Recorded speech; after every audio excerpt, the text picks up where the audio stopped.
Welcome to the 2026 Sociable City Summit featured panel on Does Your State Need a Music and Social Economy Office? James Keblis, former director, Seattle Office of Film and Music, led an insightful discussion with this dynamic group, including Jimmy Wheeler, director, Tennessee Music Office, Michael Rodriguez, 24-hour commissioner, New South Wales, Chris Cobb, representing the National Independent Venue Association, Allison Harnden, President, Nightcap Alliance, and Graham Weber, Marketing and Community Relations Specialist, Texas Music Office. And then to top it all off, we almost even created a 24-hour liquor service option in Seattle. Came one vote away from getting it passed. It was at the exact same time that we legalized cannabis in Washington State, and they just kind of felt like it was a little too. One vote said that was a little too much. Come back later.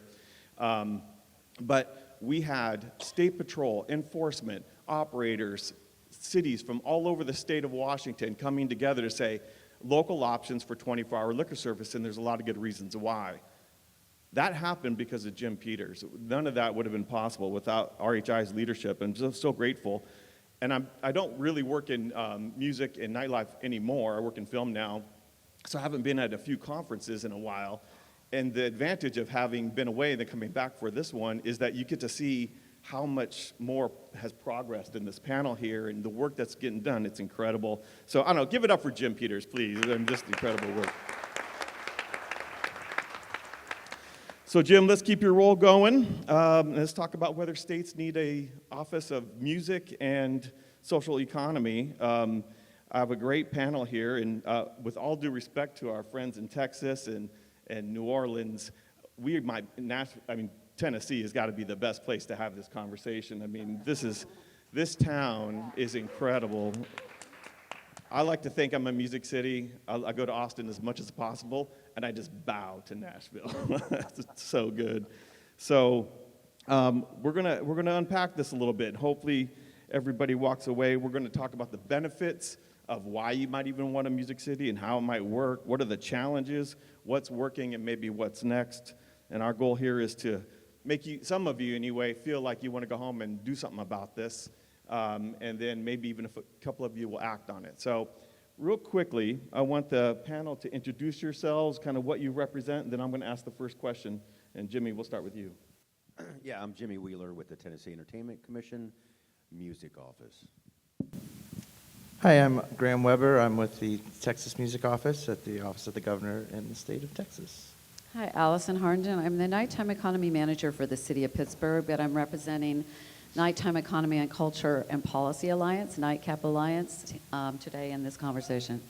I think I've been introduced 5 times. Michael Rodriguez, the 24-hour commissioner from New South Wales, but relevant to this conversation, I also oversee Sound New South Wales, which is our music development office as well.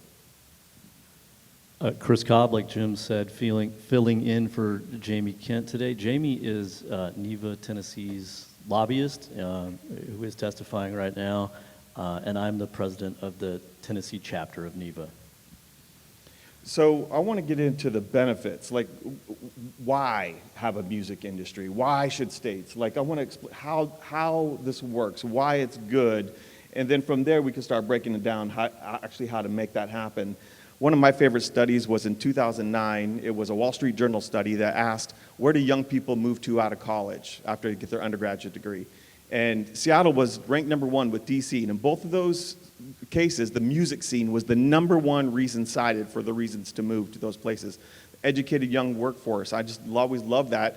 You do it for the money. I mean, there's cultural reasons too, but there's so many good reasons. So I would like each one of you to talk about why it even matters to begin with. What's the benefit of having a healthy music community and industry? Jimmy, with you. So music is economic development. I think we can all agree with that. And having an advocate in your state or in your city, I think, is vitally important to pass things like what you just said about all the things you did in Seattle. You had to have the backing of city officials, right? You can't get anything done unless you have support from either the state or the city, their officials. And a lot of these government officials, they don't know music, they don't know how vital a vibrant music scene is for a community. And it comes from all the way from, I mean, now I've been in this job for 3 years, and I'm the first music officer in the state of Tennessee. And we're sitting in Nashville, which is the mecca of music, of the music industry, right? And I also like to point out that there are, almost every state across the country has a film office, wanting to get films to come to and film in their state, which is awesome. But there's very few that have music offices. Graham's office has been around for 40 years. They're the oldest one. We've only been around for 3. But if you concentrate on your film office, which is phenomenal, that film's going to come in, they're going to do their thing for a couple weeks or whatever, unless it's a TV show, and then they're gone. And they do their thing, and it's economic development, and it's millions and millions of dollars. But if you focus on your music ecosystem, you focus on music, and you do that well, that stays. That stays, and it's not going to go anywhere. Yeah. I mean, I would just continue on that thought path that when we do a lot of work to support small venues. We have a tax rebate in Texas that it's off of their mixed beverage gross receipts tax or their beer and wine tax, but it's money that these clubs will pay into. And these are for small clubs. These are under 3,000 capacity. So from there on down, it's called the Texas Music Incubator Rebate Program. So with the incubator, part of that is to keep supporting locally owned and small businesses. And this is, textbook economic development. We are under the economic development wing of the governor's office in Texas, but as is Jimmy's office in Tennessee. But if we can invest back or help support these small businesses, which is what they are, and truthfully, a lot of people that own small venues might not be the best business people in the world. They're not in it to get rich. Nobody's getting rich in this situation. But they do it because they love it and because it enhances the lifestyle and the quality of life for their city. Most of these people are very proud of their cities. They're very proud to be part of that community. So by supporting those people, the owners of those businesses, that also supports their staff, that supports the businesses around those clubs if they're successful. And I'm also an artist. I've been an artist for a long time. It supports the musicians in that town, and that keeps them living in that town and not running off to some other, whatever the hot new city is. They feel supported by their community. So, I mean, it's a big picture thing, and it really, it branches out into places that, unless you're thinking about it, you probably take it for granted that maybe music is this thing that you could do without. But really, it's such a driver for the economies and for the cultural benefit and lifestyle of every community that we support in our state. So I'm going to lean into the socializing part, Good. but also music. Coming from RHI, I worked for RHI for 17 years. This is the Sociable City Summit. Music is a key part of that. But from NITECAP's perspective, the cities that we see expressing interest in having a role like a nighttime economy manager in their local government, it used to be they'd say, we're coming to RHI because we have problems, or we're coming to you because we have problems. Now it's like they're saying, we want to create this role because we want to give more quality of life to our residents. And even more recently, they're saying we want this role because we also need places for our youth.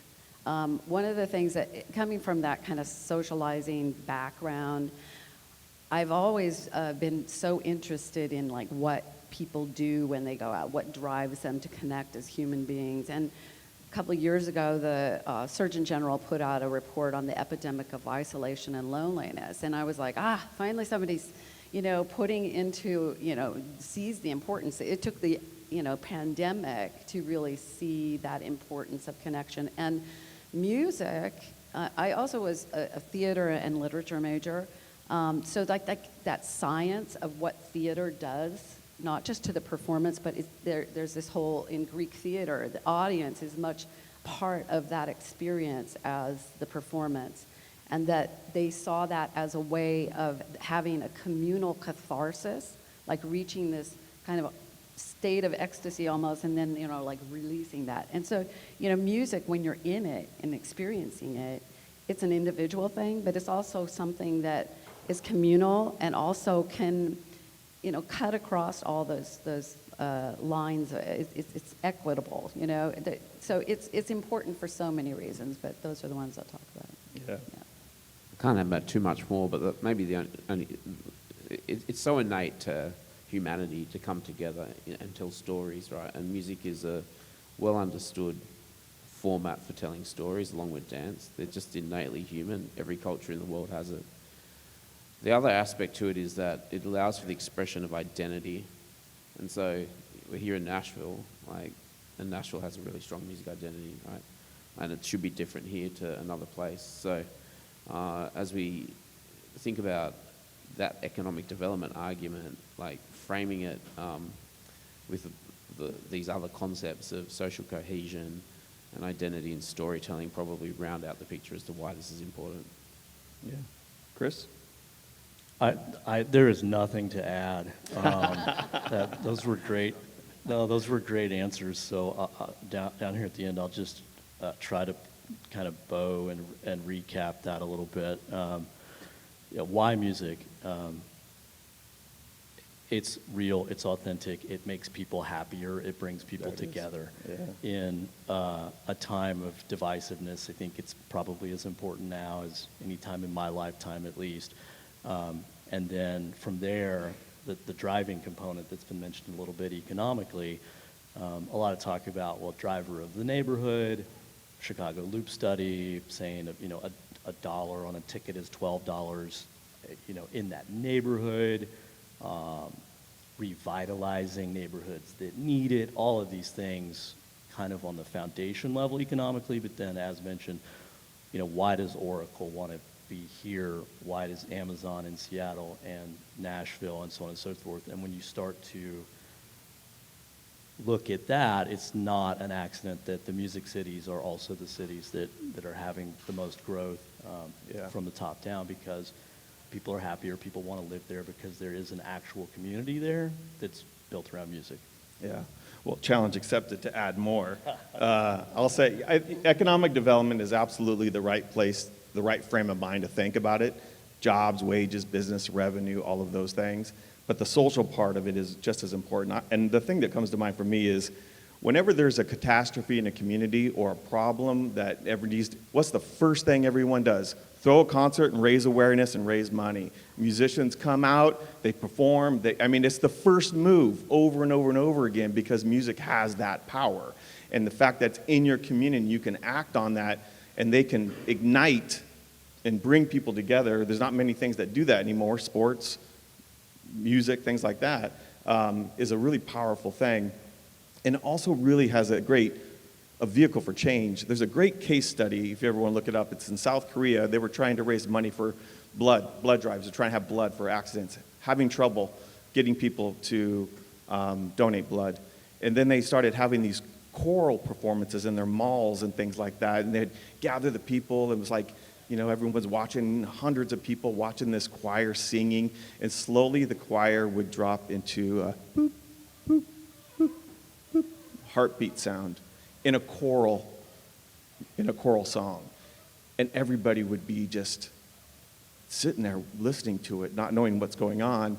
And then they would hold up signs and they would talk about how many people died because they couldn't get blood. And then behind them were trucks that you could donate blood. Skyrocketing donations to blood because music was able to deliver a message. So it's both of those things all together that I think those are the why. These are why you do it. The money's good. The life is better. And if you can develop that in your communities, I think you should. But not so fast, because if everybody could do it, if it was easy, everybody would do it. So let's talk about the challenges. If you want it, then you got to earn it, and you got to put the effort. So you guys, Jim, I'll start with you again. Actually, no, Chris, I'm going to start with you and give you a chance to lead it. What are the challenges a community has to deal with in some of the ways that you've seen people meet those challenges in developing a music community? the challenges in developing that community. Yeah, like what it, cost of living, Yeah. growth of music while you're growing a city. Well, the challenges are almost endless at this day and age. There's, it can feel like, as many people in this room, I'm sure, live on an almost daily basis. It can feel like almost everything is maybe against you if music community, foundation level, original music creation, music performance is your life. Even in Music City here, it's really hard, right? We've been booming here since 2012. Tons of growth, tons of positive growth. Nashville, is on the international spotlight, and it was not. And there's a lot of good that's come from that, and there are a ton of challenges for creatives that have come along with that too. You mentioned the cost of living, everything's more expensive. You can't live close to where you work. You can't find affordable transit to get to work now that you live far away. So they're on, and I might be jumping ahead a little bit. One of the ways that we've tried to counteract that here is with a grant program that we modeled after Texas. And again, at risk of jumping ahead, we never would have been able to get this program off the ground if it weren't for Jimmy and the fact that we have a music office at the state.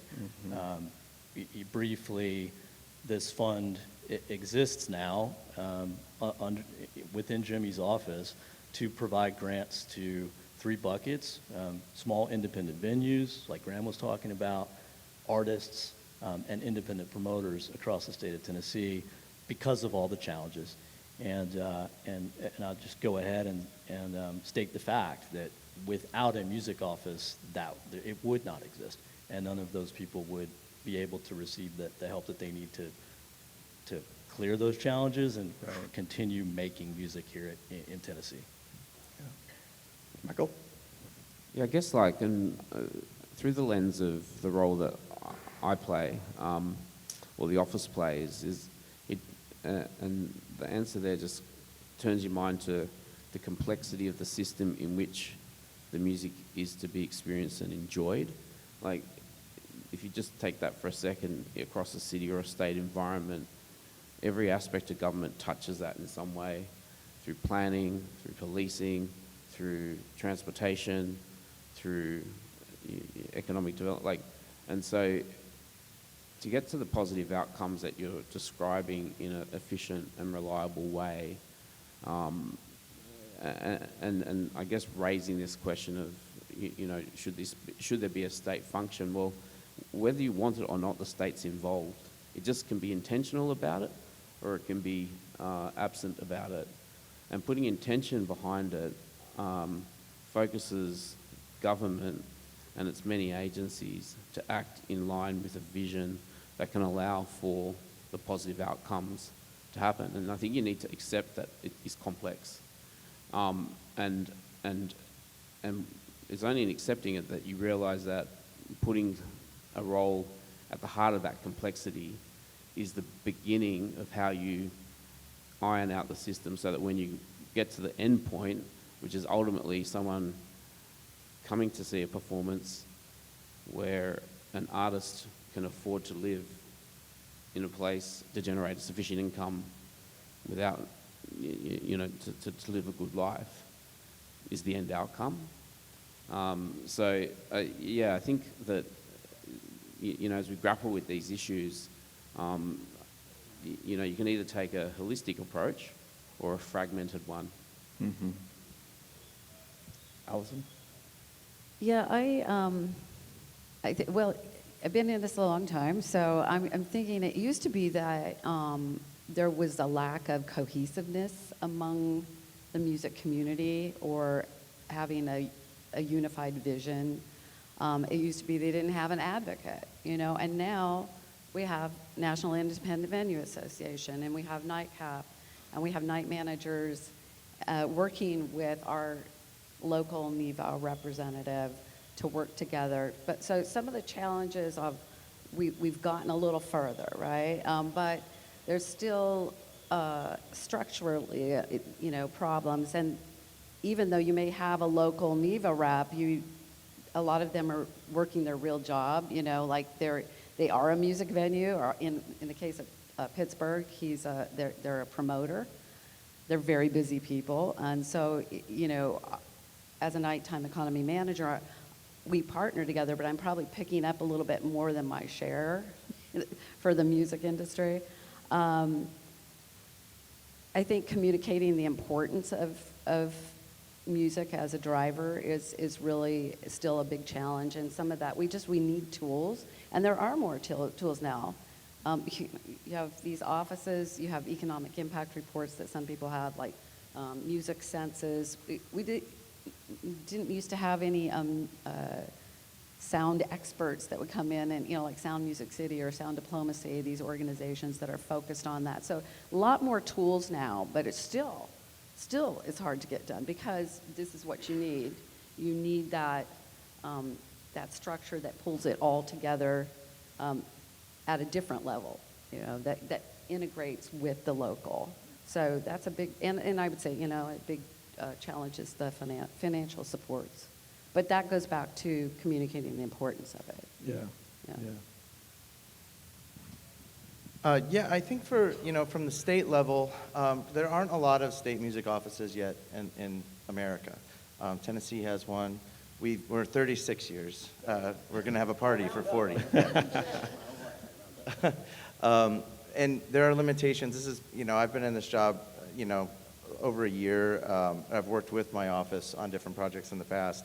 There are limitations at the state level, for sure. There's a lot of red tape. There's a lot of rules that, my former jobs, I would try to just get around all those rules and break them so we could get stuff to the people who need it, and do cool stuff. But there are, being that central meeting point for a very big state with a lot of cities, we have besides our tax rebate program that my friend Jacqueline runs, who's right there, we have one called Music Friendly Texas Communities. And this is we certify these cities. They have to go through some training, and they have to have their own liaisons, basically, for us at the state level. We just named our 93rd Music Friendly Texas Community this past weekend, and we'll hit 100 this year. And you're all invited to that party. We don't know where that'll be yet, but it'll be a lot of fun. But when we do a conference every year called the Sounds and Cities Conference, where we invite all of these advocates from these 90-plus communities to a different location in the state. This year it's in Dallas. You're also all invited to that if you want, November 5th and 6th.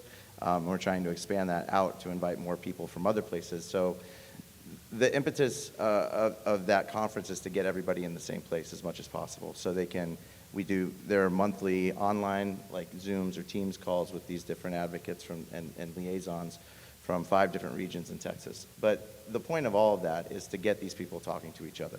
And if they can talk, somebody can say, hey, this worked for us, just expanding on ideas. What worked, what didn't work.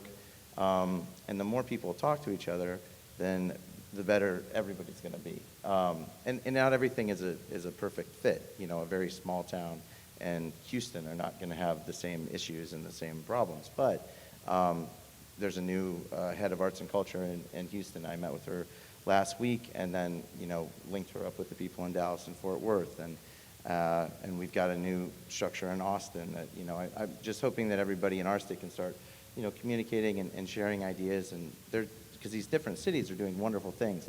Also at the city level, there's a little more, I understand there's red tape at the city level as well, but they have a little more autonomy, and they can spend more money directly on artists, on producers, on events and venues and things like that, directly from the hot tax dollars and things like that, which we don't have any control over. So if we can be that resource for people, if they have questions, they can come to us, and maybe we can refer them to people that can help, or someone that can maybe have a better idea about an issue that they're dealing with in themselves. But we also can't lobby for anything being part of the governor's office, but we can provide data. We do an economic impact report of our own for the state every 2 years. And a lot of the things to get bills passed, and I mean, you know, we're going through it here right now. I mean, without data, you don't have a leg to stand on. So I know we try to gather as much as we can and provide that information to people who would like to introduce legislation that will make a positive change for our industry. Take it away. You want me to put a bow on this? What's the problem? So I think the key here is to identify what your challenges are, because every city, every community, every region is going to have a different set of challenges. For Nashville, it's affordability. And we helped take care of that a little bit with parking for our artists in Nashville. But in Northeast Tennessee, where we did a study, their challenge is advocacy. They've got a great music scene in Bristol, Tennessee, but they don't have anybody that knows how to do taxes, or, you know, they don't have a great music community incubator space, right? And we're trying to get through that. So I'll just end it with that.